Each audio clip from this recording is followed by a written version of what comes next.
welcome back to the ATU Sports Corner. We're back to the final region of the bracket. We've had an interesting one so far, to say the least. We just finished Brandon's East region, where he had the UCLA Bruins, the 7 seed, making it to the Final Four. So now we move on to the Midwest. We do, and this is a bracket that I don't think I'm going to get quite as weird with. I really like some of the top teams in this bracket.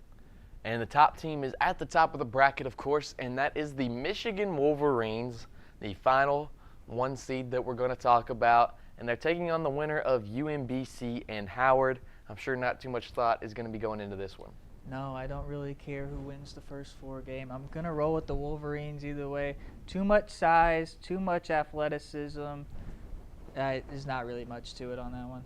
And now we move into the 8-9 matchup to take on Florida, and that will be between the St. Louis Billikens and the Georgia Bulldogs. St. Louis, Robbie Avila, he's a great player. Georgia with Blue Cane. Who's going to win this matchup? Yeah, Robbie Avila, arguably the best player in the mid-major ranks this year, but the Billikens have not been playing their best basketball as of late. They've picked up 4 of their losses down the stretch of the season, had just 1 before then, although Avila is very good. Trey Green and Brown, McCautry as well. I do think that this high-powered Georgia Bulldog offense is going to be enough to get the job done. This team gets up and down the floor. They're very athletic. Cannon Catchings is a really interesting player for them. When he's shooting it, they are very difficult to beat. And I think because of that, I think I'm going to roll with the Bulldogs. And they average 90 points per game, but they give up 80 points per game. The defense is in question, but the Billikens will be able to keep up very nicely. But I do agree with the Georgia pick. The SEC continues to win ball games. They have 10 teams in the tournament. And the next matchup is going to be with the Big 12 and the 5 seed of Texas Tech taking on the 12-seeded Akron Zips. Potential upset. What do you got here? This is a potential upset. This is one of the more difficult games for me to pick in the bracket. Texas Tech, obviously, without their star player, JT Toppin, who is set to be an All-American. Christian Anderson is also banged up as well. He's been dealing with some groin issues. And Akron is a very solid team. Tavari Johnson, their lead guard, has been absolutely incredible. Over 20 points per game. They also have a strong supporting cast led by Lyles. But, you know, this Texas Tech defense is really focused on preventing open threes, and that is exactly what Akron thrives on. And I do think because of that, this is a bit of a tough draw for the Zips, and I'm going to roll with the Red Raiders in this one. Really tough one for me to pick. I really wanted to pick Akron, but at the end of the day, I just couldn't bring myself to do it. That's understandable. I think Akron is on potential upset alert. We'll have to see if they can pull through with it. Another team on upset alert is going to be the Alabama Crimson Tide. They just lost one of their best players, Aiden Holloway, to some legal trouble. That is going to be very interesting in the tournament to see how the team responds. They still have LeBaron Philon, one of the best scorers in the nation. Can they beat the Hofstra Pride? You know, I've been hyping up Hofstra on this show for quite some time now. Alabama's a very good team. They've had a very interesting season with all the Bediako stuff and now the Holloway stuff. LeBaron Philon is an absolutely incredible player. He loves to keep up the pace, which is what Bama does best. They get up and down the floor. They shoot a lot of threes.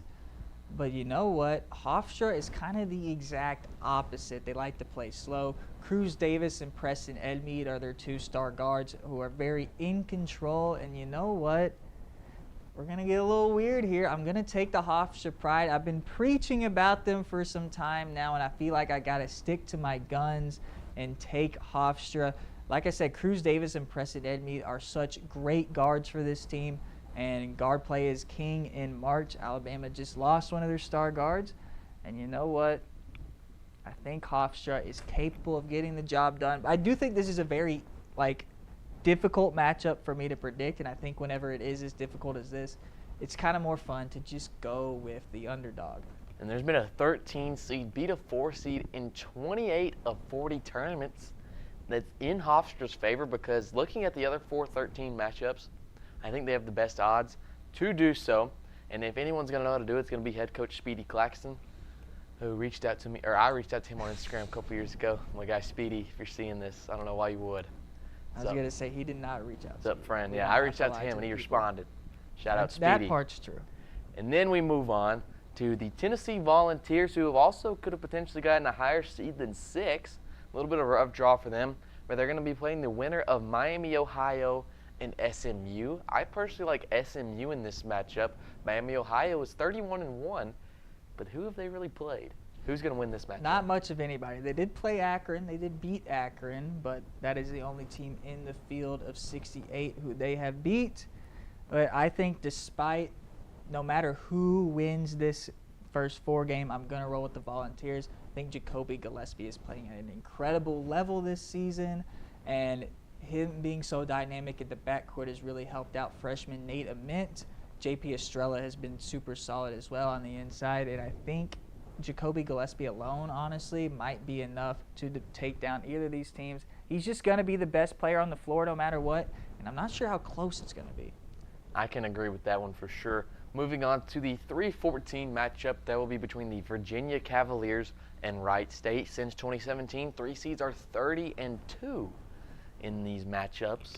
Are you going to take the Cavaliers? Or it's going to be 33-2 because I do like this Virginia team.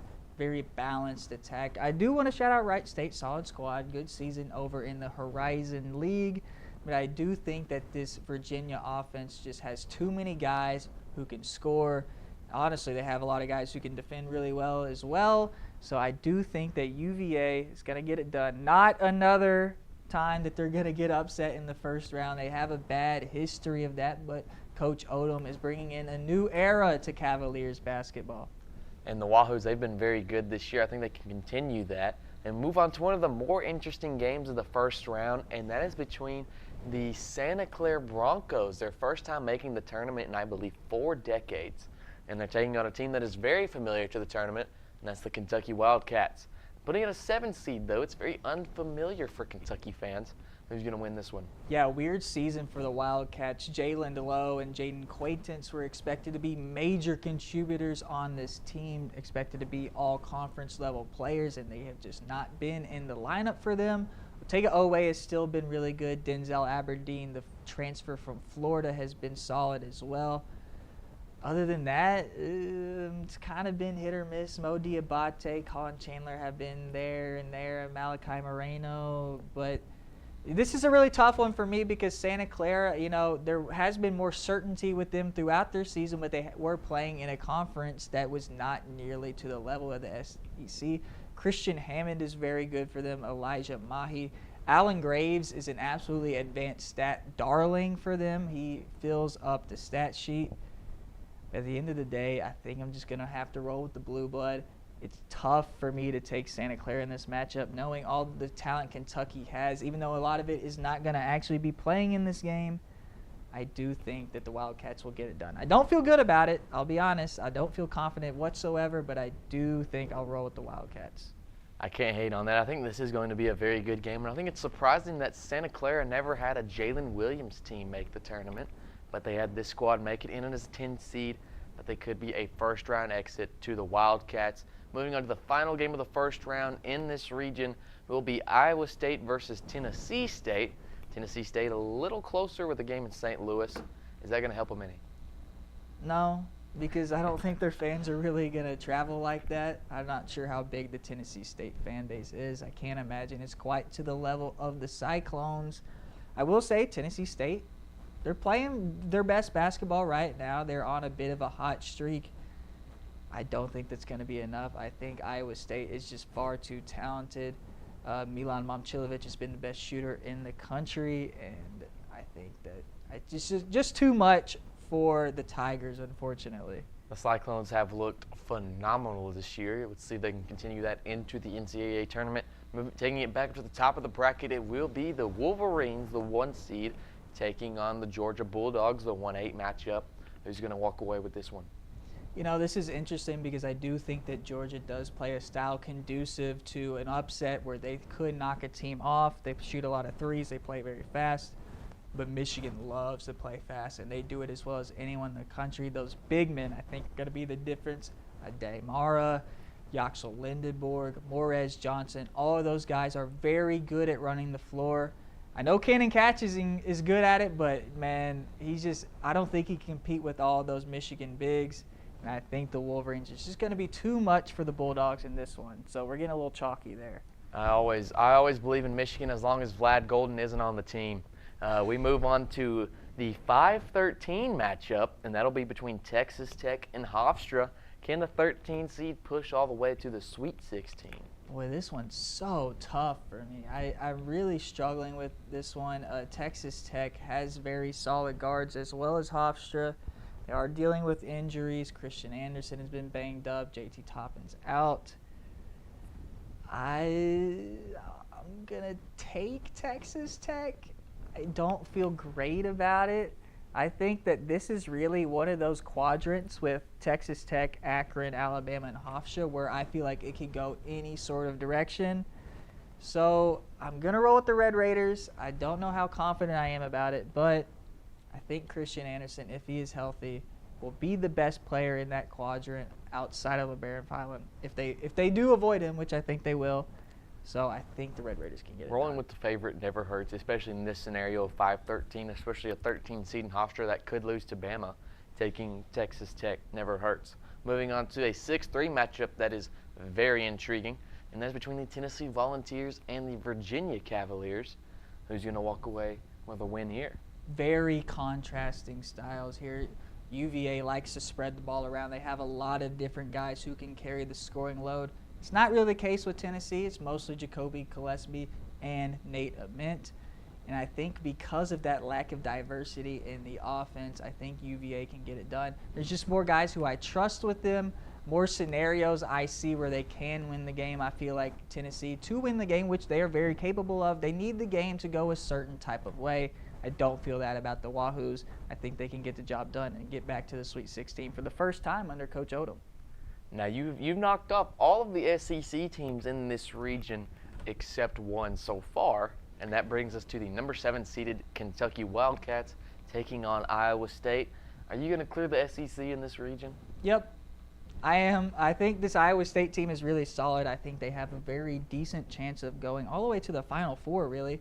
Milan Momcilovic, like I mentioned, is playing at an insanely high level, shooting almost 50% from 3 on high volume. Joshua Jefferson, I think, is a player who's really been overlooked for a lot of the year. The big man has been playing really well, almost 17 points a night, shooting solidly from 3.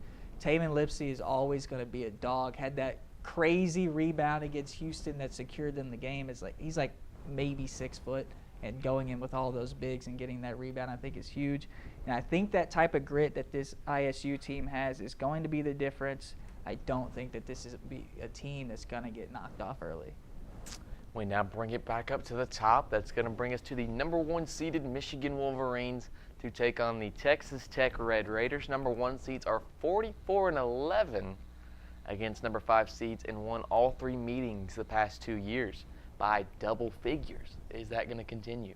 You know, this is interesting. I think this is going to be one of the few times where I actually pick against the guard advantage in this game. Michigan, their guards have not really been incredible this year. They've been solid, but with LJ Kaysen now out for the season, it's been a lot bigger of a load on Elliot Cadeau and Trey McKinney, as well as Roddy Gale and Amari Burnett. But I do think that these Michigan bigs are just way too much to handle for Texas Tech, especially without JT Toppin. Yaxel Lindenborg, he had a little bit of a weird performance at times in the Big Ten tournament, but I expect him to bounce back. And Morez Johnson, absolute all-time energy guy, and Ade Mara is just, he's just huge. He's a very good passer for his size as well. I think the Wolverines will get it done. So the Wolverines, they follow their perfect path, 1 seed into the Elite 8, and they will take on the winner of Virginia-Iowa State, the 3-2 matchup. And in this matchup of 3-2 seeds, 2 seeds are 38-24 overall since 2022, and number 2 seeds have won 4 of 6 meetings with 3 seeds since then. What's your pick for this game? This one's interesting. 2 very balanced teams here, but I do think that the Iowa State Cyclones have been playing at a super high level. They beat top-tier teams, but I don't really feel like UVA has done this year. Don't really feel like they've competed at a super high level against these top teams. I think the Cyclones have done just that, especially as of late. So I am going to take the Cyclones. Also, this game will be played in Chicago, I believe. So I think that's a bit of an advantage for the Cyclones just down the road for them. You just go a little bit east. Virginia, it's a bit of a trek, so I think I'm going to roll with the Cyclones. And, I think this is great. So in our brackets on the left side, on our two left sides, we had UCLA Vanderbilt, a 7-5 matchup in the Final Four. In the Elite Eight, we had a 5-7 versus a 5-3. And on the right side, we have the 1-2 matchups. We had Arizona, Purdue, and now Michigan, Iowa State, who's going to advance in that matchup. Well, ladies and gentlemen, speed kills. And this Michigan Wolverine squad has that. They love to get out in transition, whether it's the guards or the bigs. They all can run. And Iowa State, I'm just not sure if Momcilovic and Joshua Jefferson can keep up with that pace. They're very good, solid offensive players. I think they might get sped up on the defensive end. I think that might be the difference. I don't think you're going to see a lot of guard scoring in this game. Taman Lipsey, obviously very good player, not really a scorer. Same can be said for Elliot Cadeau. And I think because of that, the bigs will be the difference. And I think that this University of Michigan team is just going to kill anyone on the glass, and I think that will happen in this one. So this year, contrary to last year, all 4 1 seeds made the Final Four last year. In our bracket, we have just 2 making it, and that is Michigan and Arizona. We both had one, and we both had one upset pick. Yours is UCLA. Mine's Vanderbilt. On this side, we got the matchup of Arizona-Michigan. Who do you think would walk away with that to the championship? It's tough. I actually have said that I thought that was going to be the national championship game. I'm a little upset that they ended up on the same side of the bracket, and that was not possible. So it's a really, really tough one for me. These are 2 teams that I've been super high on all year. I will say I was very confident in a Michigan pick to win the national championship before the season started. Now, or I shouldn't say before the season started. I should say as we got into the season and I saw them playing well early on in the season, but the LJ Kaysen injury has made me a little bit skeptical. But I think at the end of the day, like I mentioned on our other video, the inexperience for Arizona might be a key factor, and I think that might be where they finally get bit by it in the Final Four. Going to be a crazy environment there in Indianapolis. And I think that University of Michigan makes it to the championship game. And on our other side, we had UCLA Vanderbilt. I won't even let us get into that because that's a 5-7 matchup. Never happened before, and we had 2 of them. So no telling what the championship is actually going to look like. But for these regions from the Midwest, Brandon has Michigan advancing all the way to potentially win the championship. We couldn't be more excited for March Madness. Some of the play-in games get started tonight. Tournament gets started on Thursday, and I could not be more excited. We'll see you next week for a little bit of a March Madness update.